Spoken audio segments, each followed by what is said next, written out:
ಮಂಗಳೂರಿನ ಕೊಡಿಯಾಲ್ಬೈಲ್ ಸಂತ ಅಲೋಶಿಯಸ್ ಪ್ರೌಢಶಾಲೆಯ ಸಭಾಂಗಣದಲ್ಲಿ ವಿಶ್ವ ಪರಿಸರ ದಿನಾಚರಣೆಯನ್ನ ಆಚರಿಸಲಾಯಿತು. ಇಕೋ ಕ್ಲಬ್ ಹಾಗೂ ಸಂತ ಅಲೋಶಿಯಸ್ ಪ್ರೌಢಶಾಲೆಯ ವತಿಯಿಂದ ವಿಶ್ವ ಪರಿಸರ ದಿನಾಚರಣೆಯನ್ನು ಶಾಲಾ ಸಭಾಂಗಣದಲ್ಲಿ ಆಚರಿಸಲಾಯಿತು. ಪರಿಸರವಾದಿ ದಿನೇಶ್ ಹೊಳ್ಳ ಅವರು ಗಿಡವನ್ನ ನೆಡುವ ಮೂಲಕ ಕಾರ್ಯಕ್ರಮಕ್ಕೆ ಚಾಲನೆ ನೀಡಿದರು.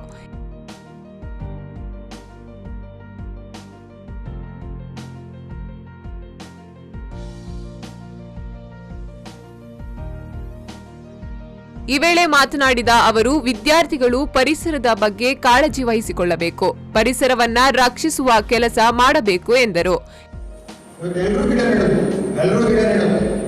ನಮ್ಮ ಮಹಾನಗರ ಪಾಲಿಕೆ ಮಂಗಳೂರಲ್ಲಿ ಕಳೆದ ವರ್ಷ 1,500 ಗಿಡ ನೆಟ್ಟರಂತೆ. ಪ್ರತಿ ವರ್ಷ 1,500 ಗಿಡ ನೆಟ್ಟರೆ ನಮ್ಮ ಮಂಗಳೂರಲ್ಲಿ ಈಗ ಹೋಗ್ಬೇಕಾದ್ರೆ ಗಿಡ ನೆಡುವುದು ಮುಖ್ಯ ಅಲ್ಲ, ಗಿಡದೊಂದಿಗೆ ಮಾತಾಡುವಂತ ಮನೋಭಾವವನ್ನು ಬೆಳೆಸಿಕೊಳ್ಬೇಕು. ನಿಮ್ಮಲ್ಲಿ ಪ್ರಶ್ನೆ ಇರ್ತದೆ, ಗಿಡ ಮಾತಾಡ್ತದ ಅಂತ. ಮಾತಾಡಿದ್ರೆ ಮಾತಾಡ್ತದೆ.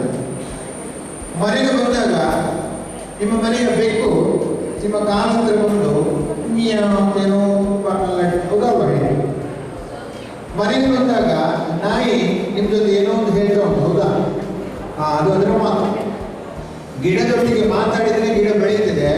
ಗಿಡ ನೆಟ್ಟು ನನ್ನ ಕೆಲಸ ಆಯ್ತು ಮುಗಿದ್ರೆ ಗಿಡದ ಕುಟ್ಟಿ ಸಮೇತ ಇರುವುದಿಲ್ಲ. ಈ ವೇಳೆ ಶಾಲಾ ಮುಖ್ಯೋಪಾಧ್ಯಾಯರಾದ ರೆವರೆಂಡ್ ಫಾದರ್ ಜೆರಾಲ್ಡ್ ಪುಟಾಡೋ, ಉಪಮುಖ್ಯೋಪಾಧ್ಯಾಯರಾದ ಗೋಪಾಲ್ ಕೃಷ್ಣ ಎಸ್ ಉಪಸ್ಥಿತರಿದ್ದರು. ಇನ್ನು ಪರಿಸರ ದಿನಾಚರಣೆಯ ಅಂಗವಾಗಿ ಪ್ಲಾಸ್ಟಿಕ್ ಮುಕ್ತ ಸ್ವಚ್ಛ ಪರಿಸರ ಎಂಬುದರ ಕುರಿತು ಚಿತ್ರಕಲಾ ಸ್ಪರ್ಧೆ ನಡೆಯಿತು.